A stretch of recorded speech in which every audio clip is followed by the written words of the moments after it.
Hello and welcome to this NPTEL course entitled Trauma and Literature. We have begun to look at Catherine Malabou's book, The New Wounded. We have already had a lecture on it last session, and we'll just carry on from where we left off last time.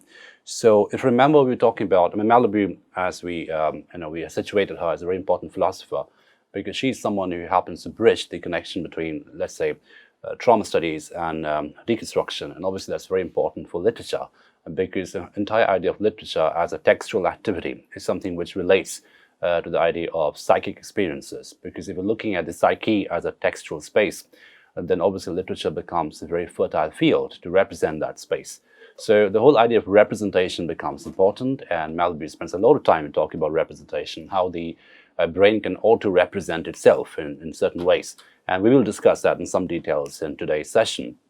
And if you remember the last session, towards the end, we discussed how Malabou gives a lot of importance to emotion, and she considers emotions to be more important than drive, because the whole idea of drive is a big thing in psychoanalysis. The entire drive towards the libidinal drive, appetitive drive, those things become very important in Freudian psychoanalysis.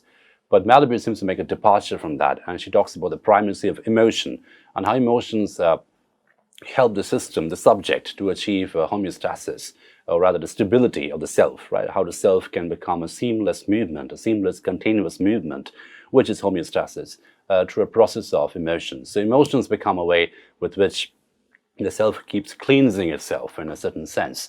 And we discussed how there seems to be a interesting parallel in a certain sense with the Aristotelian idea of catharsis, where the whole idea of theatre becomes a spectacle in which, by consuming which the subject can cleanse themselves of extra emotions and achieve homeostasis. And interestingly, Malabou also uses the metaphor of theatre, and the metaphors are very important in Malabou. I mean, she borrows a lot from Derridian vocabulary. There's a lot of deconstruction in her works, in the way she's looking at the psyche, in the way she's looking at memory, in the way she's looking at trauma. And I think she's one of the very, very key philosophers today in terms of understanding literature's relationship with trauma, how literature as an activity of representation, literature as an activity of textuality, different kinds of textual processes are mixed together in literature.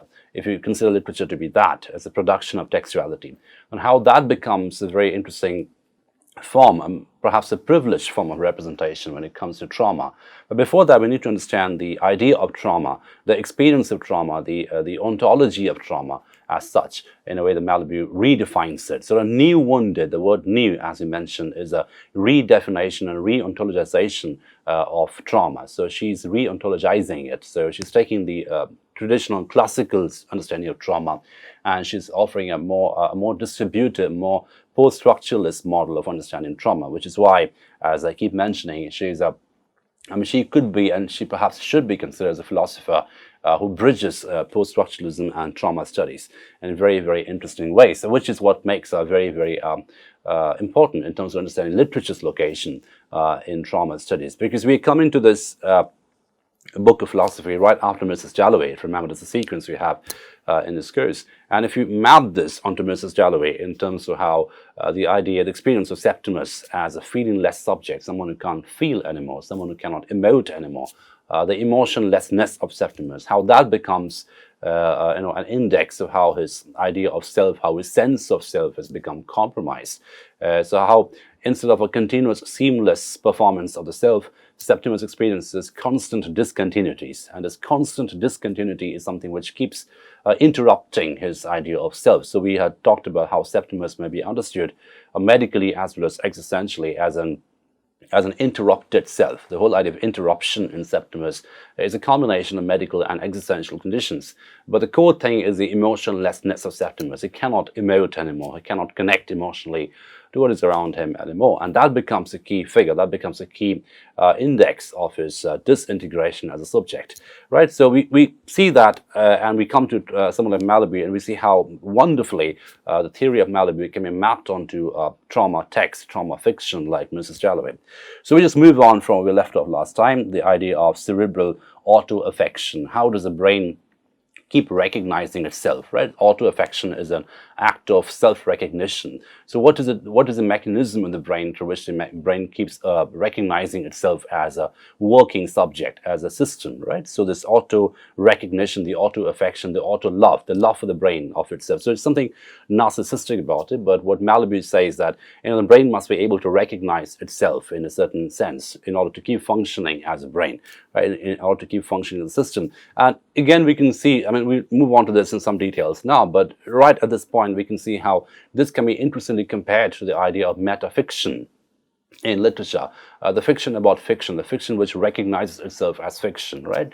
A work of literature, a work of artificial narrative which recognizes itself as a narrative. So in that sense, fiction is always about artificial intelligence in a certain sense, because, you know, the whole idea of an artificial universe that you're creating and the whole idea of producing an intelligent system through which we can recognize the universe is in itself an act of artificial intelligence. So we find that how the auto-affection, in a way that Malabou is defining it, is interestingly comparable to the idea of metafiction in literature. And that's why, as I keep saying it, the Malabou is such an important philosopher to bridge literature and trauma studies through psychoanalysis and post-structuralism. That's a really interesting and dense network of research over there.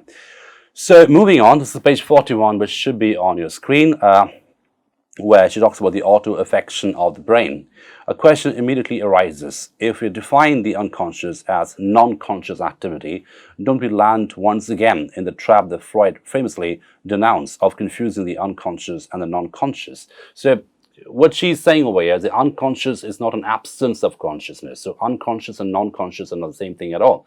And this is important. The unconscious is that center through which the brain recognizes itself without really recognizing itself. So, you know, you can see that how it's a very Derridian vocabulary, right? Because if you look at Derrida's deconstruction, even there, Derrida says the center is not at the center, right? So there is no real center, but there is a center at the same time. So it's ambivalence between absence and presence is exactly where the idea of play comes into being, right?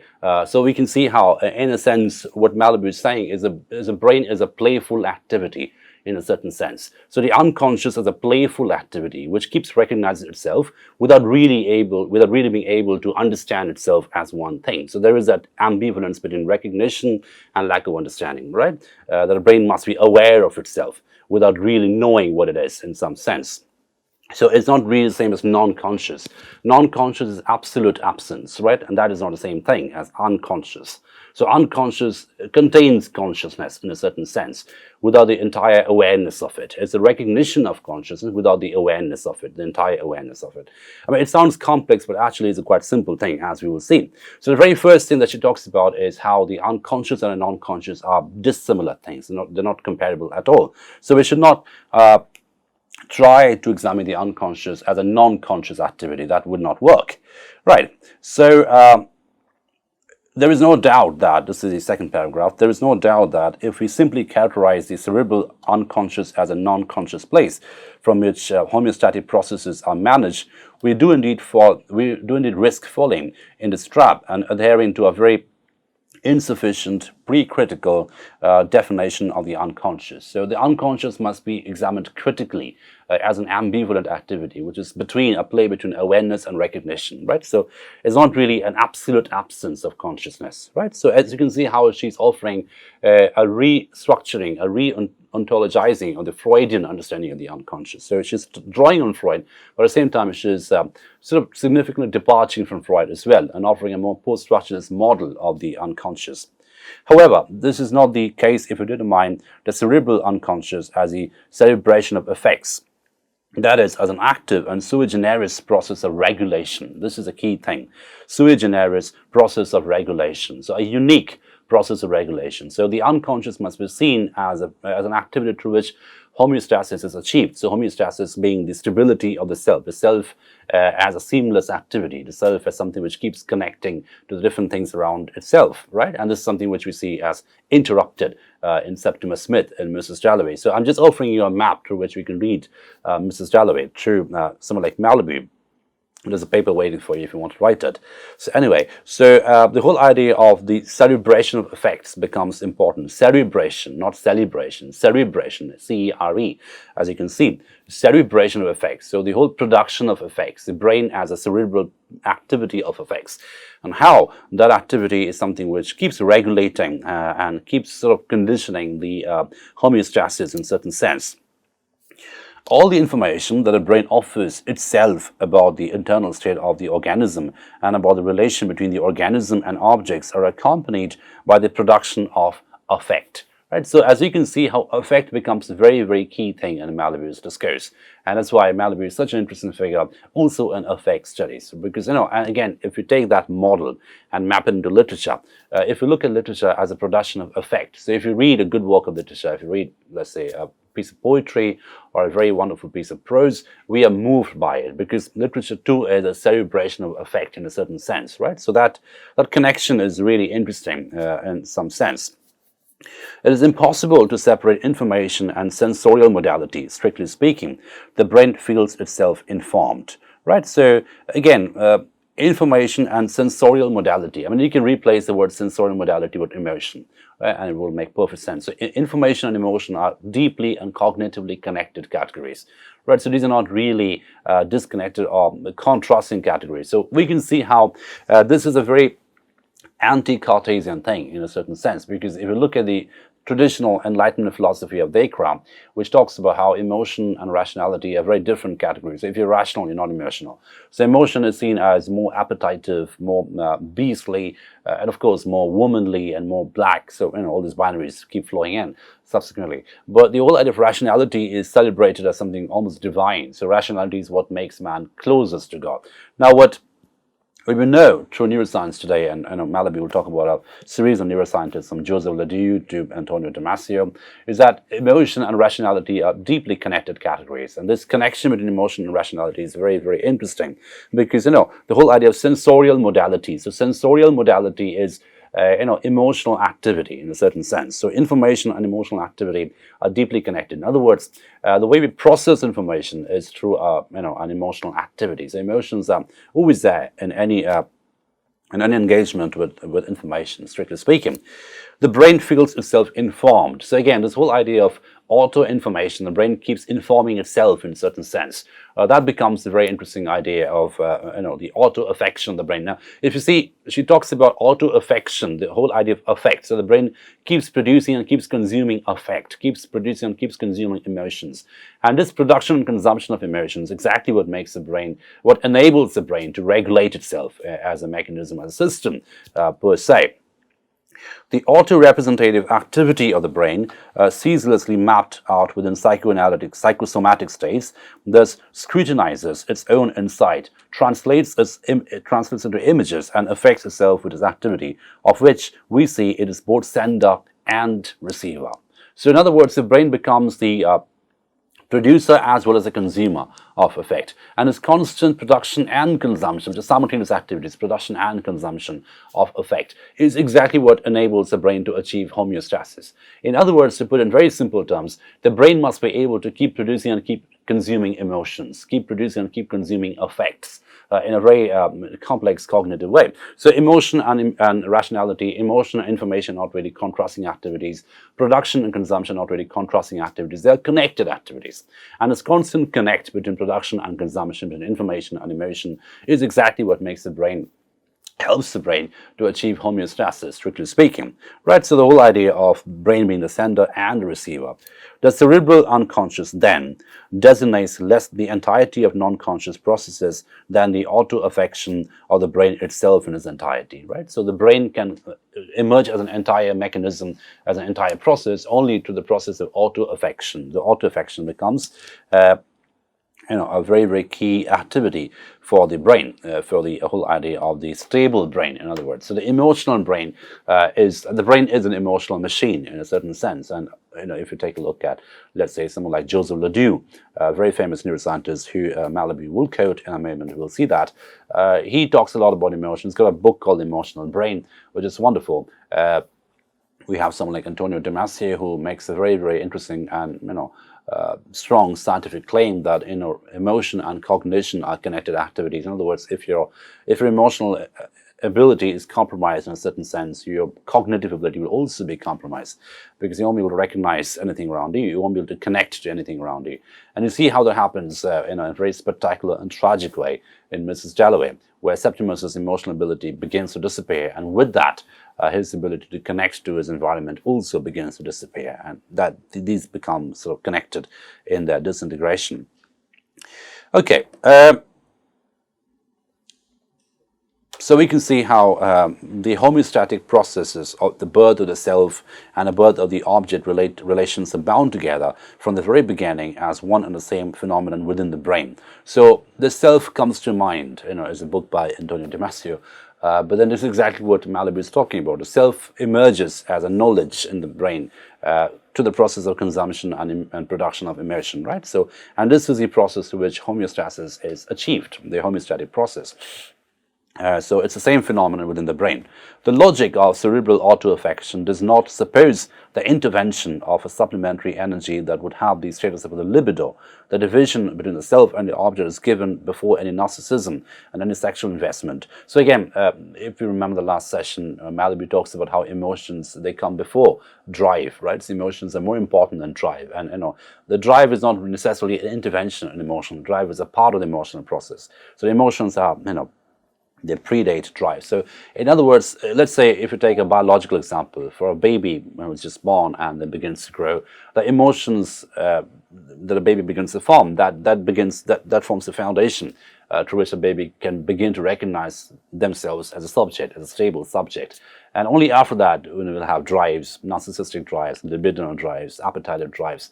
But those are not necessarily interventions in the emotional process of homeostasis. So emotional stability, emotional equilibrium is a much more complex thing compared to drives.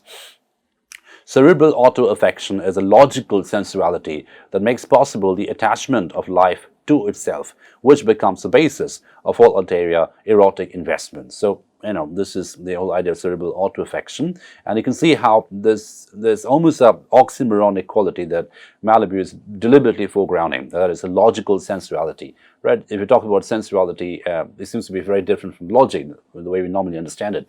But it's exactly what we talked about earlier, that any information, any logic, any idea of rationality must be mediated by and through a prism of emotions. So logical sensuality, a prism of affect. So any information must be received and consumed through affect, right? So affect becomes a very foundational principle, a very foundational activity of production and consumption in the system of the brain, right? So that becomes, that makes possible all other investments, erotic and whatever that is. Okay, so within the cerebral unconscious, homeostatic regulation puts in place from the outset the differentiated synthesis of self and object. So the whole idea of the self as an interiorized thing and the object as an external thing, that connection can only be achieved through homeostasis. And again, if you map this into Mrs. Dalloway, you find that the fact that Septimus is not able to recognize anything around him or not able to connect to any objects around him is because his sense of self is also compromised because of an inability to emote. So the emotional ability disappears in Septimus. It suffers a depletion in Septimus. That depletion becomes a problem because that compromises his connect to the objects around him, right? So we can see how the object and the self are connected categories, and that connection can only be possible through a homeostatic regulation of emotions, and that emotions is very, very important. So the synthesis of self and object, survival and eroticism without according the latter extra-neutral status. So, there's nothing extra-neutral, there's nothing extra outside this regulatory system. So that is the system within which all other systems, all other drives come into play. So in other words, libido is not something extra-neutral, outside the neural makeup. So it's very much part of the neural mechanism, which is founded, which is the primary base of which is the emotional activity of the brain, right? The brain as an emotional machine. Okay, so the psyche thus becomes the core that gathers within the same energetic economy the constant exigency of survival, the self's bond to itself, and the desire of the other. Right? So if we consider the other as an object, outside the self, that is connected to the self's understanding of itself. So again, the self as inside, an object as outside. The self is inside something which is regulated by its own recognition, and the other someone which is loved outside the system. And again, those become connected categories. So desire and survival or self's bond to itself become connected only through this energetic economy of emotion. So the emotions become this economy of energy through which the self can regulate itself through a process of homeostasis. Okay, so and then she talks about, this is page 42, she talks about how the idea of auto-affection is understood in philosophy. This is the second paragraph on your screen. In philosophy, the notion of auto-affection traditionally designates the originary and paradoxical manner in which the subject experiences himself as self-identical by addressing himself as an other within the strange space of his inner self. Right, so in philosophy, the self is the self as well as the other. So the self is addressing themselves as an inner self. At the same time, the self is something which is addressed to. So again, the object-subject thing is there in philosophy. It constitutes a kind of primordial self-touching. The subject smells itself, speaks to itself, hears itself speaking, experiences a succession of its states of consciousness. It is this contact that produces the difference of the self from itself. Without which, paradoxically, there could be no identity and no permanence. Auto-affection is the subject's originary ability to interpolate itself, to solicit itself, and to consider itself as a subject within a double environment of identity and otherness to itself. It's actually quite simple. What is said over here is in philosophy. So again, we see how Malabou is connecting very hardcore philosophy with neuroscience, with psychoanalysis, with the idea of the psychic subject. So what she's saying is, in philosophy, the self is something which is interiorized. At the same time, it must be able to address itself as the other. That's how the entire sort of self as a dialogic mechanism, in other words, something which is inside the system as well as something which is able to connect to itself outside the system. Right, so it speaks to itself, and that becomes a sort of form of self-touching. The self must be able to touch itself in a way. It must be able to smell itself, speak to itself, hear itself. So, in other words, the technical term for it is meta-cognition. The awareness of awareness, meta-cognition, the cognition of cognition. So meta-cognition becomes and again, we can see how it's interestingly comparable to metafiction, right? So metacognition becomes the activity through which the self understands itself as someone as well as the other, right? So this is a contact, this epistemic contact, the contact of knowledge, the contact of senses. So again, this contact is a combination of information and emotion, right? So the self must have information about itself, and that information must be achieved or must be arrived at through an emotional process, right? It's an emotional acquiring of the information. So this idea of the self as an awareness of itself as well as a difference from itself, that produces identity and permanence. Right, so again, we see how this is so deliberately derridden in a certain sense. So the idea of self as a process of identification is also a process of difference, a process of difference in a derridden sense. So the self must differ away from itself. At the same time, the self must have an awareness of itself, right? So the point of contact that Malabou is talking about is an awareness of the self, that it's the brain, it's working, it has its own system, but at the same time, that awareness must not be entirely mappable onto the self, right? So the self must also be an other to itself. So self is the self as itself knows it, the awareness is there. At the same time, it must also have a distance from itself for the mechanism to function, right? So auto-affection, or the production of emotion, the consumption of emotion in a certain sense, that becomes the ability of the self to interpolate itself. Now, what is interpolation? Interpolation is a system, it's a Marxist term used by Althusser. So again, we can see how Malabou is using all kinds of vocabulary from everywhere. Interpolation is a process through which the self internalizes the belief system around themselves, right? So auto-affection is a process through which, again, information is processed by the self, belief systems, values, moral principles are processed by the self through an emotional activity, right? So that auto-affection becomes an ability to interpolate in a certain sense, to solicit itself and to constitute itself as a subject within a double movement of identity and otherness. So this is an important thing. That Auto-affection is a process of identification. The self identifies itself as a stable, functioning self. At the same time, there's also a degree of otherness. So, in very plain terms, when philosophers ask, do we know who we are? It's a very simple question, but that's exactly what has been talked about over here. Yes, we know who we are. We are a functioning biological organism. We have a system, we have a brain, we have emotions, etc. But then we don't quite know. We don't quite know how to predict ourselves. We don't quite know how we'll function. We don't quite know how we'll process information in the future. So there is that dialectic. There is that ambivalence between knowledge and unknowability, and that is exactly what Malabou talks about, that movement between identity and otherness. It's actually quite simple, right? Now what she's doing she's taking a very basic foundational philosophical question, who am I? Right, that is a question that has been asked, who am I? So the answer to that is, yes, I am a functioning brain, I have a name, I have an identity, etc., etc. I have emotions, so I know I have emotions. I know I'm capable of being happy. I know I'm capable of being sad. I know I have a functioning brain. I can count numbers, etc. So there is that awareness of my brain. But at the same time, I also don't quite know how I will function, right? I can't exactly predict myself in a certain sense. So I don't quite know myself entirely. So the entire thing that Malabou talks about can be translated in a very basic philosophical question as, do we know yourself? Do you know yourself, right? So do you know yourself is a question that Malabou is asking. And what she's doing is, and this is a fantastic philosophical work that she's doing, she's giving a neurobiological response to that question in a certain sense. Do you know yourself? And we can see how this is such a rich philosophy because it brings in so many different directions, so many vectors really. There is that philosophy vector, there is a neuroscience vector, there is the affect studies vector, and of course there is that entire cognitive understanding vector which literature can offer.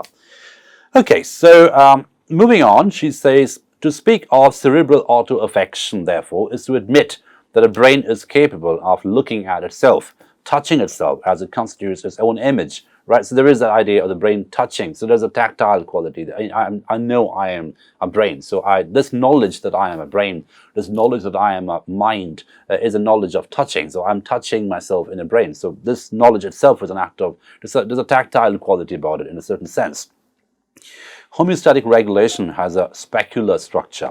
It operates as a kind of mirror within which the brain sees itself live. So, the homeostasis is a mirror through which you can see yourself live. So, again, going back to the foundational question, who am I? I know myself because I'm living, because I'm existing, because I'm biologically functional. That becomes the basis through which I know myself as a subject.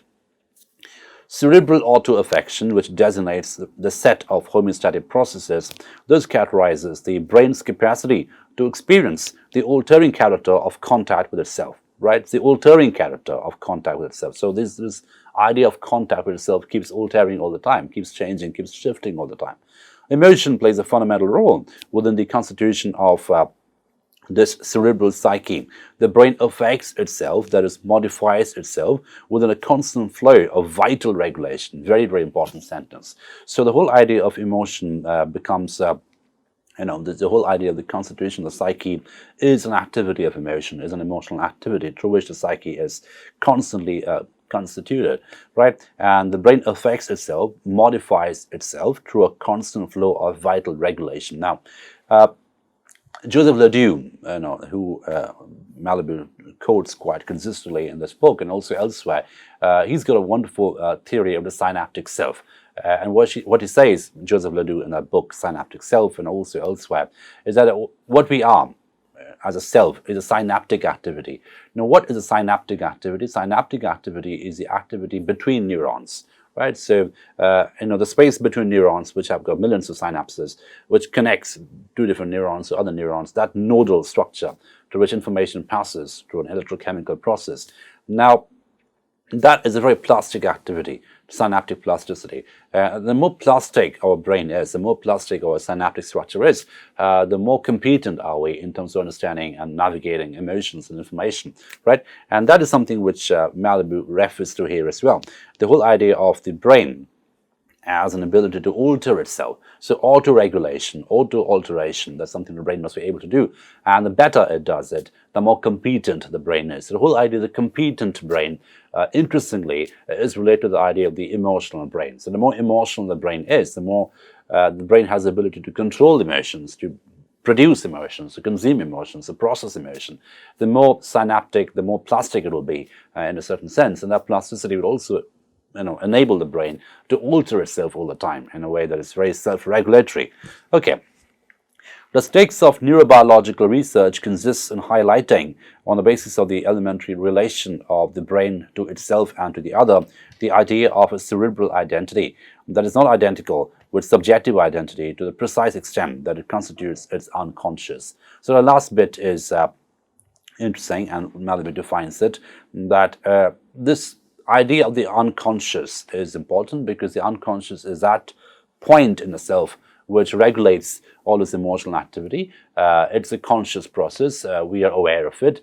But the reason why it's unconscious, the reason why it is called unconscious is because we don't quite know how that regulation takes place. But we are aware of the regulation, right? So again, the idea of who am I, right? The who am I is the unconscious.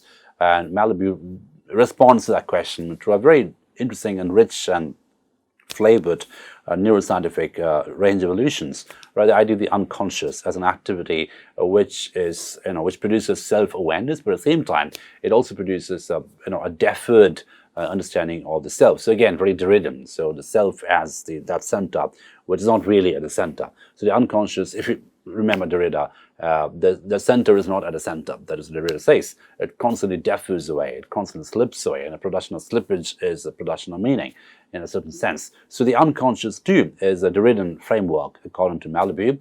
And that's the theory that she's offering, drawing on a range of neuroscientific research, and she's saying that the unconscious, that constitutes the unconscious, the whole idea of the brain as an activity of self-awareness as well as an activity of self-distance. That becomes the whole understanding, the ontology of the unconscious, which is different from non-conscious. So that's something which we began with today in the session, and we'll wind up with this now. But at the very outset, Malabou talks about how the unconscious and non-conscious are ontologically, cognitively, and functionally different states entirely. So one should not mix up the two because that's not how things work, scientifically speaking, as well as philosophically understood.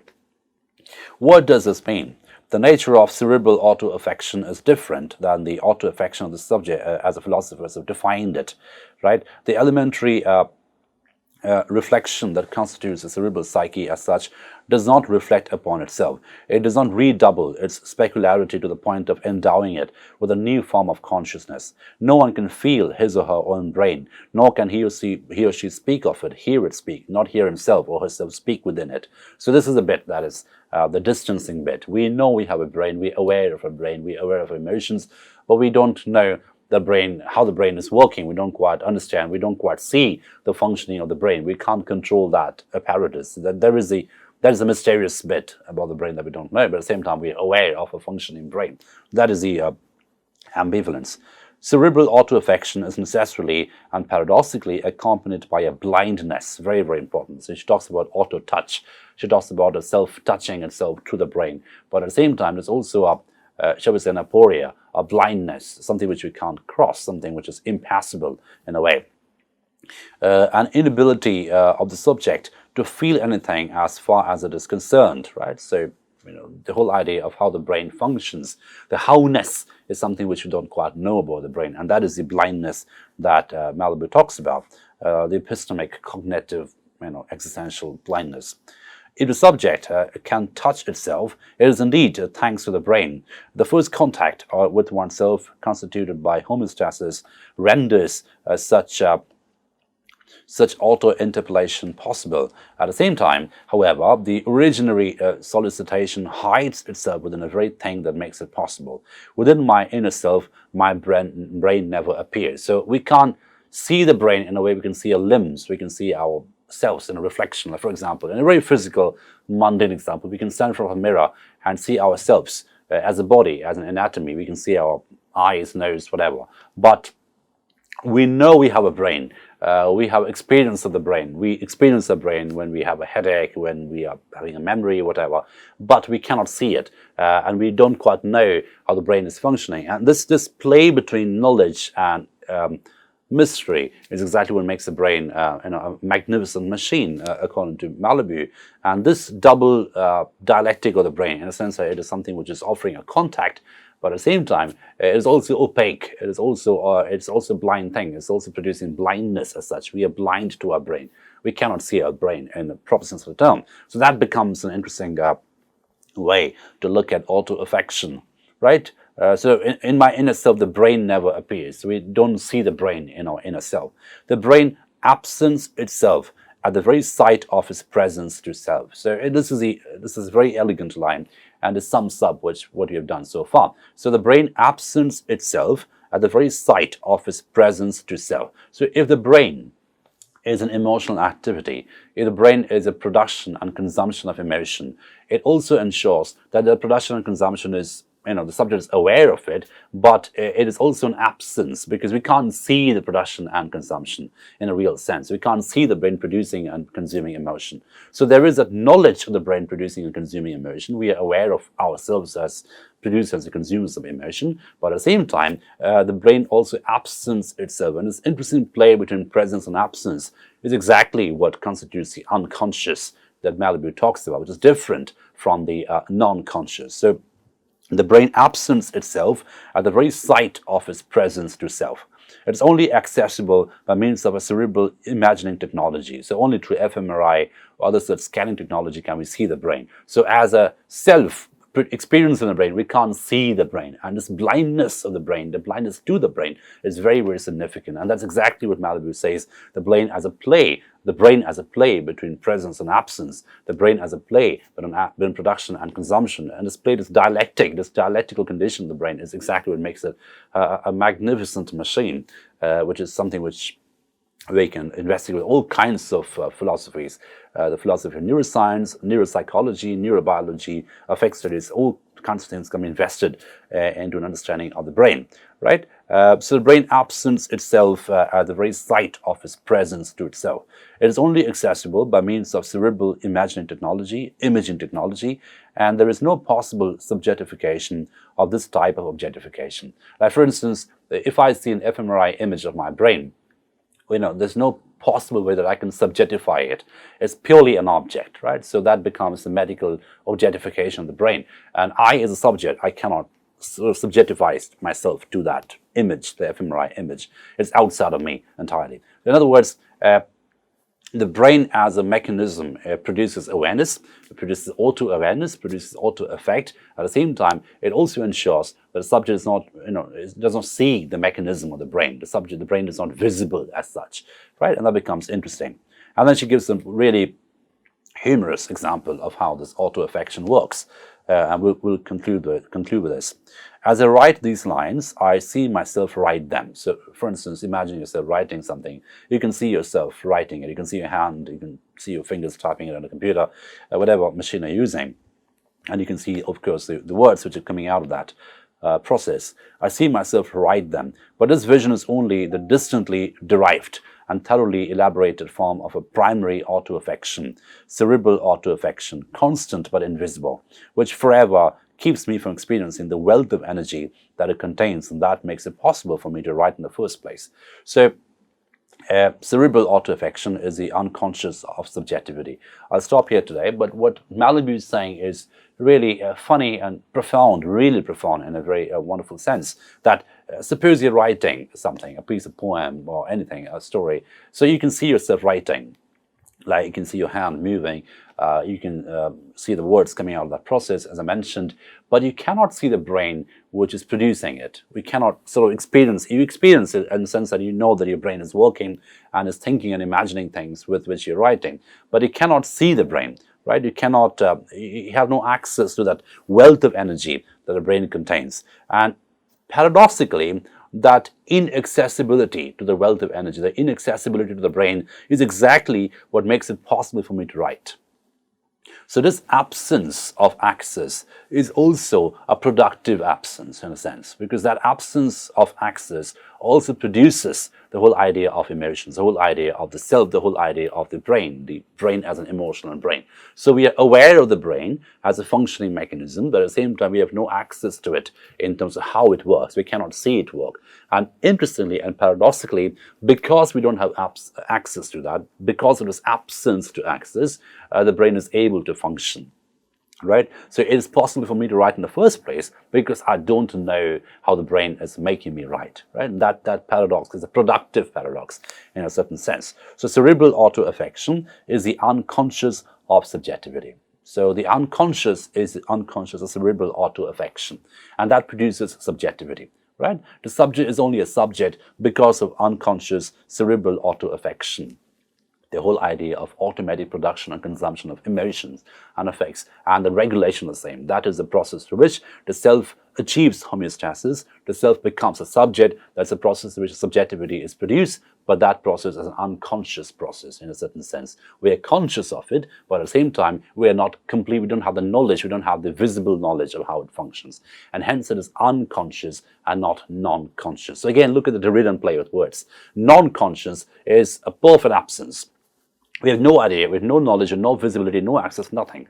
But unconscious is a play between absence and presence. So we are aware of the functioning of the brain, but at the same time, we don't see how the brain functions.